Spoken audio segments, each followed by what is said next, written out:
Japanese intelligence had declared them dead weeks ago. Yet in 1944, deep in the jungles of Burma, U.S. Colonel Hunter surveyed his 200 men, all that remained of the 3,000 who volunteered for this secret mission. Through field glasses, Hunter studied Myitkyina airfield, the crown jewel of Japan's Burma defense network. Bombs couldn't crack it. Conventional assaults had failed. But now a new signal went up. 200 ghostly Americans, outnumbered 5-1, rose from the foliage and charged forward. What happened next would alter the course of a forgotten Asian theater and create a military legend that defied explanation. The most forbidding theater. In the late fall of 1941, Frank Dow Merrill, serving under General Douglas MacArthur in Manila as an intelligence officer, received a phone call that would change his life. The 37-year-old was reassigned to the China-Burma-India theater, an overlooked front about to erupt. According to British Prime Minister Winston Churchill, Burma was, quote, the most forbidding fighting country imaginable. Wedged between India and China, Burma, modern-day Myanmar, quickly became a critical front after Imperial Japan launched its invasion, intending to cut off the Burma Road.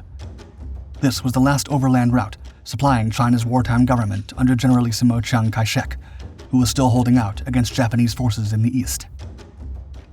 If Burma fell, China would be isolated. India would be completely exposed. But taking it back would be just as difficult, as the area was filled with steep mountains, thick jungle, and weeks of monsoon rain, all made worse by an experienced and aggressive enemy. Once in his new quarters, Merrill was made an aide to Lieutenant General Joseph Vinegar Joe Stilwell, the senior United States commander in the theater. A grumpy realist, Stilwell didn't trust Chiang Kai-shek and often clashed with British leadership. In the spring of 1942, as Japanese forces advanced into the country, Merrill found himself retreating through the jungle alongside Stilwell and a scattered group of Allied personnel. What Stilwell later described as a, quote, polyglot party of weary, hungry, sick, American, British, and Chinese army officers, enlisted men, Burmese nurses, Naga, Chin, and Shan tribesmen, and a devil's brew of Indian and Malayan mechanics, railwaymen, cooks, refugees, cipher clerks, and mixed breeds of southern Asia. With the roads gone and supply lines collapsed, their only way out was on foot, across rivers, mountains, and steaming rainforests. For 3 weeks, they survived on half rations and jungle routes, the sound of Japanese patrols ringing in their ears at all times. Though Merrill collapsed from exhaustion near a stream, he recovered in time to help guide the ragged column to safety at the British Corps headquarters at Impal, India. Merrill's performance didn't go unnoticed. After promoting him to lieutenant colonel, Stilwell quietly began shaping Galahad, a dangerous mission that would send Merrill back into the heart of Burma. Merrill's Marauders. In October 1943, Frank Merrill took command of the 5307th Composite Unit, a 3,000-man temporary regiment of American volunteers tasked with spearheading an offensive across northern Burma and seizing Myitkyina, a key Japanese airbase threatening Allied supply flights over the Himalayas, known to pilots as the Hump. Soon nicknamed Merrill's Marauders, these troops would operate as America's answer to Wingate's British Chindits, performing semi-guerrilla warfare, conducting harassment raids, surprise encirclements, and roadblocks behind enemy lines, while Stilwell's Chinese forces also pushed toward Myitkyina. The Marauders' mission was so perilous that the War Department expected a staggering 85% of casualties through combat and disease before the operation concluded. That same November, Frank turned 3,000 men into expert jungle fighters. The 5307th was divided into 3 battalions, all made up of a ragtag band of warriors drawn from across American forces, from hardened Guadalcanal veterans already ravaged by malaria, to fresh-faced zealots, troublemakers, drunks, and misfits, all restless and hungry for action. At 39, he hardly looked the part of a guerrilla commander due to his graying hair, poor eyesight, weak heart, and never-ending pipe smoking. Most importantly, his decades of experience were mainly in cavalry and office work, not leading infantry in combat. Yet Frank Merrill was respected and admired by his subordinates, and even the Chinese held him in esteem. Speaking in his signature loud New England accent, he was a fair leader, concerned with the welfare of officers and enlisted men. According to former Marauder Philip Piazza, quote, the men actually idolized him. A GI would walk up to him and speak, and he would actually sit down and talk with him. After arriving in India for training, the Marauders were reinforced with mule handlers, signal crews, and air support units. The men were then issued lightweight jungle uniforms and close combat tools like machetes and kukris, along with standard weapons such as M1 Garand rifles, Thompsons, carbines, and machine guns. Their animals carried radios, ammunition, and heavier gear like mortars and bazookas, enabling the unit to stay mobile in rugged terrain. Over the next 3 months, the men trained near Bombay alongside the Chindits, drilled in small unit tactics, demolitions, navigation, river crossings, and hit-and-run attacks, preparing for the kind of war few Americans had ever faced. Stickum. In December, training for Merrill's men culminated with a live field exercise alongside the Chindits. But when proposals came down to place the Americans under British command, Stilwell, who had no intention of letting anyone else run his campaign in Burma, pushed back, leading a furious leader, Brigadier Ord Charles Wingate, to fire back by yelling, quote, "You can tell General Stilwell he can take his Americans and stick 'em." Stilwell dismissed the Chindits' hit-and-run tactics as all movement, no real impact. To him, the Marauders were a flexible strike force, built to hit where it counted. His first move was to send Merrill's men on a wide flanking maneuver, looping around and behind Lieutenant General Shinichi Tanaka's battle-hardened 18th Division, veterans of the brutal campaigns in Singapore and Rangoon, feared for their discipline, speed, and ability to hold ground under fire. By February 1944, Merrill's Marauders were set to become the first ever American infantrymen to fight on the Asian mainland. Before leaving, he told his men, quote, "We will walk back into Burma." That same month, the Marauders boarded trains to the Allied supply base at Lado, tucked in the misty hills of northeast India. But before they could reach Myitkyina, they had to survive the Hukong Valley. From the base, the men began a punishing 140-mile march to swing behind Japanese positions in northern Burma.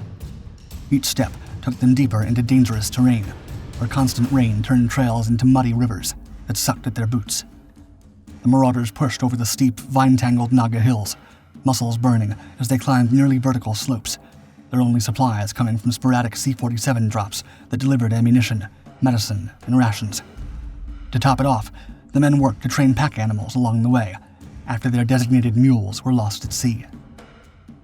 Despite the brutal conditions, they averaged an outstanding 20 miles a day, pressing deeper and deeper into the jungle, in terrain so thick they often couldn't see 3 feet ahead. Their destination was Wallabam, a strategic village near the southern end of the Hukong Valley. Stilwell's plan was simple: trap the Japanese 18th Division between his Chinese troops and Merrill's flank. The fight. General Tanaka, a survivor of one too many battles to be caught off guard, could sense the trap closing. On March 1st, he launched a surprise offensive of his own. Japanese troops surged forward, bayonets fixed, as they ran toward the Americans in waves. Their banzai battle cries pierced the humid air, each one seemingly more determined than the last. But the Marauders were ready to put their months of training to good use.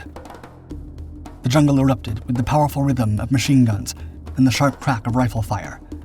The Americans desperately holding on to their positions, operating on instinct, their communication crisp despite the chaos. During one fierce assault, enemy bullets tore through the water jacket of a U.S. machine gun. Without hesitation, the crew emptied their own precious canteens into the smoking weapon and continued firing, sweat streaming down their faces as they let go of their already scarce water. For no less than 36 hours, the Marauders went without any supplies, their lips cracked and stomachs rumbling from hunger.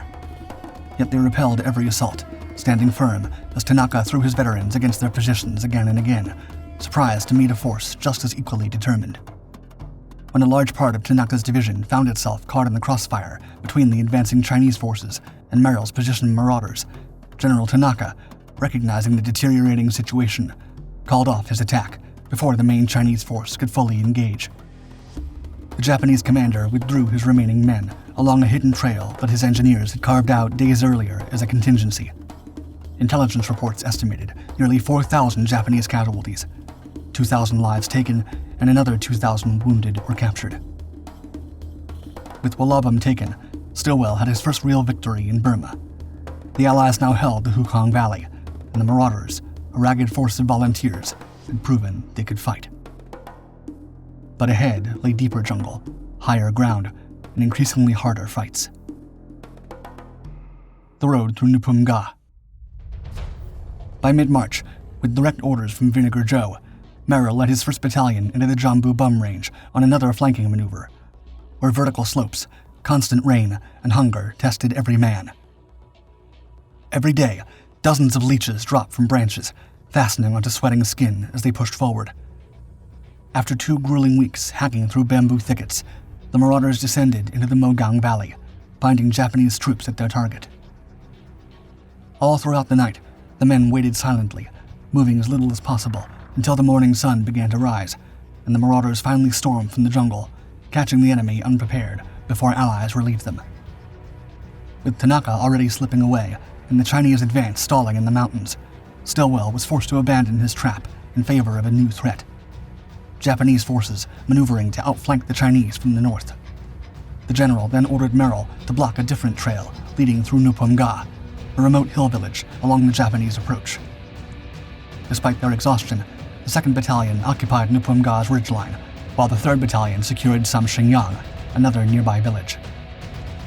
The 2nd Battalion had only just finished digging in along the narrow 400-yard ridgeline when the first Japanese shells came crashing down, picking off anyone who dared to move.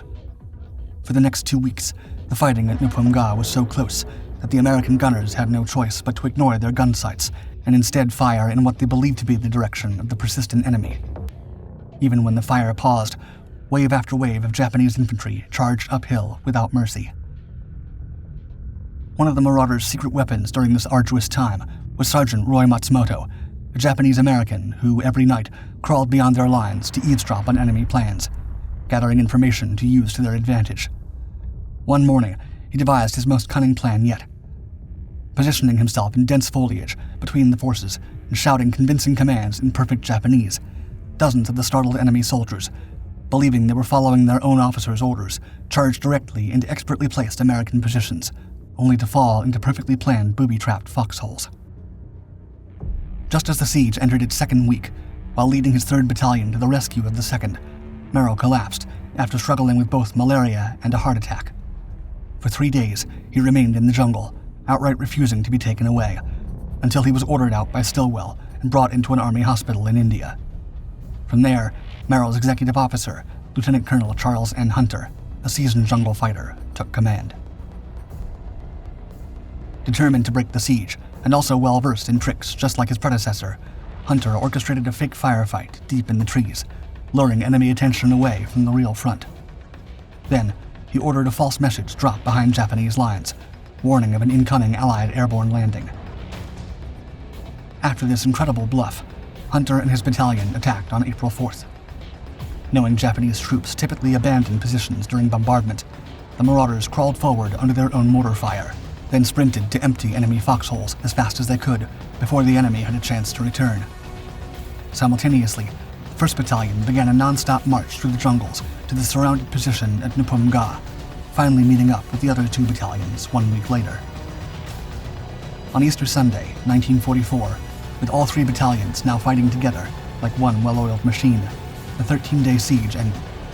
By then, the Americans had been fighting non-stop for 2 months.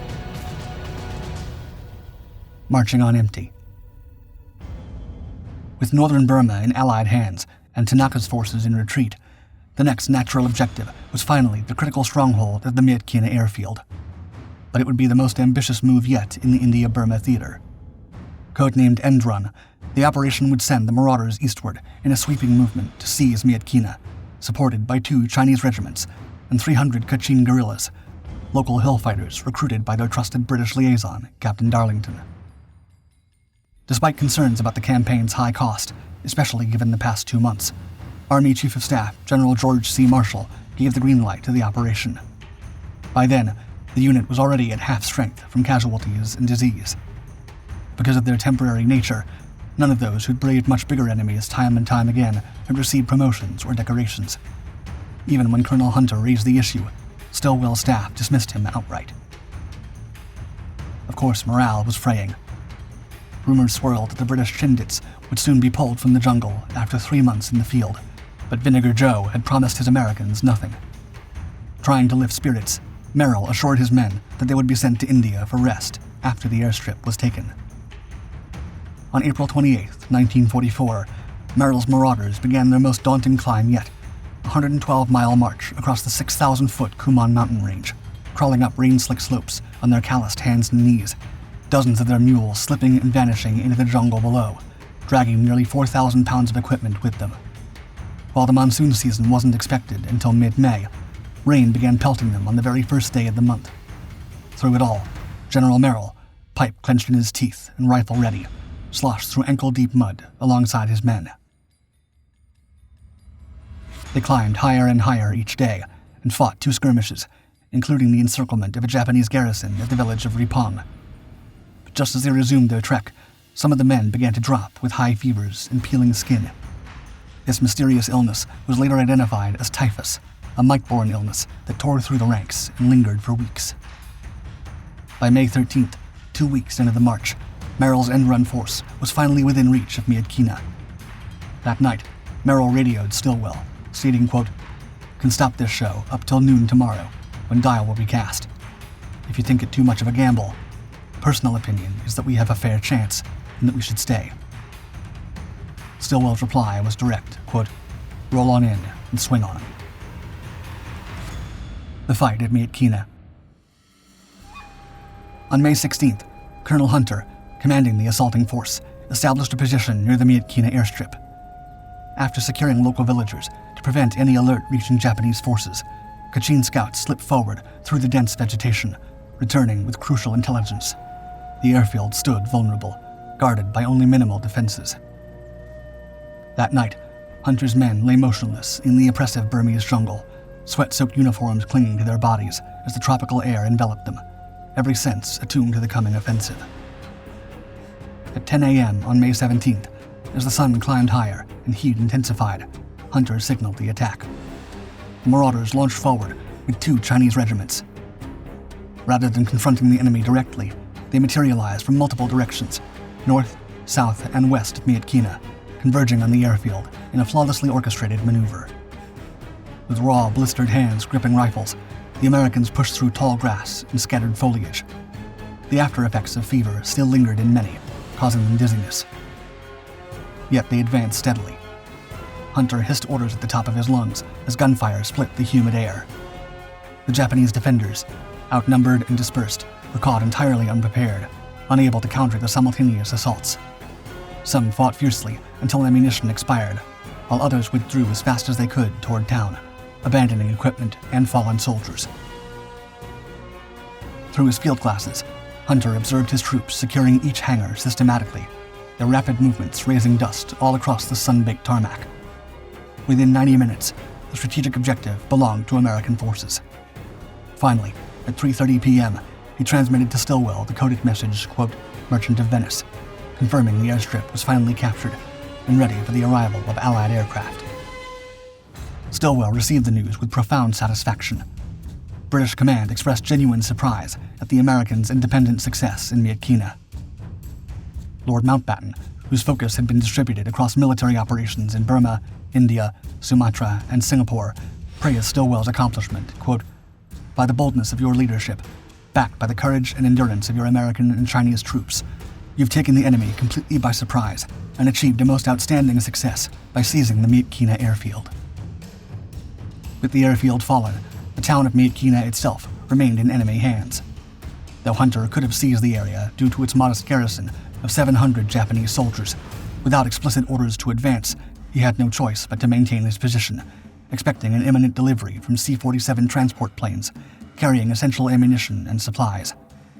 But when these aircraft finally arrived, he was shocked and disappointed that they instead brought personnel tasked with repairing an airstrip requiring no maintenance. For hours, Hunter observed with mounting frustration as promised ammunition failed to arrive. There was also another key element missing: Merrill himself. After being sidelined by his illness, he returned to Stilwell's headquarters via aircraft, not without vowing to be the first to land once the airstrip was secure, ready to lead the final push. But as his men dug in and waited, Merrill remained grounded, his health once again delaying his return by a full day. Going berserk. When Merrill finally reached the front, he established command from a makeshift shelter of bamboo and parachute rayon. But once again, his leadership proved short-lived, as another heart attack struck him down, leaving Hunter to resume command of the operation. The leader launched 2 Chinese battalions against the Japanese garrison, but confusion reigned as Chinese units fired upon each other twice, forcing their withdrawal. Meanwhile, the marauders engaged the Japanese, fighting building by building and street by street, while monsoon rains poured down without mercy. Before the end-run force completed its encirclement, the enemy managed to reinforce their position, and now 3,500 well-rested men, under the command of Lieutenant General Renya Mataguchi, victor of Singapore, were defending the town with weapons and ammunition to spare. The tables were turning, and the exhausted marauders, lacking artillery, armor, and consistent air support due to the worsening weather, were struggling to advance. The toll on the American forces mounted by the hour. Disease ravaged their ranks, with up to 100 men daily being airlifted out due to illness. Men of the 2nd Battalion were collapsing from exhaustion during firefights at such a high rate that their unit eventually reduced to a mere dozen effective riflemen. Medical officers, pressured to maintain combat strength, refused evacuation to hospitals unless soldiers maintained fevers above 102 degrees for 3 consecutive days. Morale, to say the least, was at an all-time low. By May 25th, Colonel Hunter informed Stilwell that his troops were almost useless. Of the original 3,000 marauders, barely 200 remained in fighting condition, and he recommended disbanding them entirely. Meanwhile, the British Chindits were suffering similar decimation near Indaw. Stillwell refused all pleas for withdrawal. Desperate for manpower at Myitkyina, Stillwell cobbled together whatever forces he could find. Chinese troops, United States combat engineers, artillerymen, and truck drivers, many of whom hadn't fired a weapon since basic training, formed makeshift battalions. When Vinegar Joe's orders to send anyone fit to walk got misinterpreted in the communications line, feverish marauders arrived from hospitals on stretchers, only to be immediately shipped back out. Even Merrill, at the time also hospitalized, joined the protests. Quote, "I was goddamn indignant myself, but I'm positive that if we'd asked for volunteers, every one of them would have gone back." But the reality was quite different. When the promised relief never came, the marauders felt utterly betrayed, and soon the soldiers, many suffering from acute nervous strain, rebelled, staging sit-down strikes, going berserk, getting drunk, ransacking quarters, and terrorizing Red Cross workers. The end of the road. After 10 days, the unit was finally recognized as a numbered regiment, and the storm in a teapot, as Merrill called it, was over. With their experimental label dropped, for the first time, the marauders had proper ranks, structure, and a path forward. Additionally, Stillwell transferred the ill Merrill to a less arduous yet essential duty in Allied headquarters. At Myitkyina, chaos continued to reign, as endless rain brought trenchfoot and jungle rot, afflicting soldiers on both sides. Despite Allied bombing runs, the Japanese held their position through July. Some troops in stolen Chinese uniforms sowed confusion among green GIs, even as Allied forces tightened their grip. By July's end, with the enemy fully surrounded, all remaining men were either captured or escaped. Final Allied losses in the airbase were steep. Nearly 1,000 Chinese and 250 Americans lost, with thousands more wounded or sick. Merrill's marauders were officially disbanded in August. The majority of survivors were sick or permanently wounded, and those still on their feet had lost at least 30 pounds. According to former member Sam V. Wilson, quote, "We were expendable. A plan existed on paper to get us into Burma, but no plan existed to get us out." Their brief campaign became an army legend. In just 5 months, Merrill's marauders defeated the larger elite 18th Japanese Imperial Guards Division across 5 major battles and 30 engagements. After a promotion to Major General, Merrill served as Chief of Staff for both the 10th Army during the Okinawa Campaign and later the 6th Army that liberated the Philippines. On September 2, 1945, he stood aboard the USS Missouri, witnessing Japan's surrender, ending the war with the Distinguished Service Medal, Legion of Merit, Purple Heart, and Bronze Star, along with honors from many other nations. But Burma had taken its toll. Despite retiring in 1948 after a third heart attack, Merrill continued to write to his men, offering financial help when needed, and never missed a reunion. In December 1955, a fourth heart attack finally took his life. At his request, he was laid to rest at West Point near his commander, General Stilwell. The journey that began with Merrill and his men taking their first cautious steps in early 1944 culminated in an epic, nearly 1,000-mile trek through Himalayan foothills and Burmese jungles. Carrying only what fit on their backs and mules, these marauders covered more territory on foot than any other fighting unit in World War II.